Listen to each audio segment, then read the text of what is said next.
ინფრასტრუქტურა, ისეთი სისტემა, რომელიც რამდენიც არ უნდა აკეთო, მაინც რაღაცა გასაკეთებელი იქნება. მუდმივად გასაკეთებელია, აღსადგენია. პირადად ვარ ტინისხიდელი და ტინისხიდშიც გამიკეთეს ასფალტი და კარგი გზა. ბევრგანა ზებრები არ არის ისა, წაშლილი არა და ეგენი უნდა ისა შეკეთდეს, რომ აი ძღოლმა დაინახოს, რომ ქოითათა მოსიარულეები გაატაროს.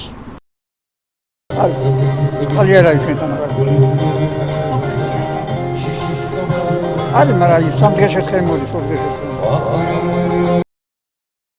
ჩვენ ცხოვრობთ კონფლიქტის ზონაში, ნიქოზის ფრენისში. რავი, ბევრი რამეა გასაკეთებელი, მაგრამ ვერ ვაწვდენთ ხმასა ვერავის. ტურისტები მოდიოდნენ და მკითხეს, რომ ეს რა არისო და მე ვუთხარი, ფილმი უნდა გადაიღონ და იმიტომ არის მე და წაიღებენ მე, თორე უნდა გადაიღოთ და არ გადაიღოთ მე ნაგავიროო და რა თარიო და მე ვუთხარი, რომ ესე და გამანებდეს ვარ, თორე ულამაზოდ არის და საშუალება ვისაც ეკუთვნის ესა რომ გაიტანონ აქედან ხალხი ლაპარაკობს რომ რა თარიო კარგი დავანებოთ თავი ნაგავი მაინც არ იყოს შიგაგას რა მოგროვილი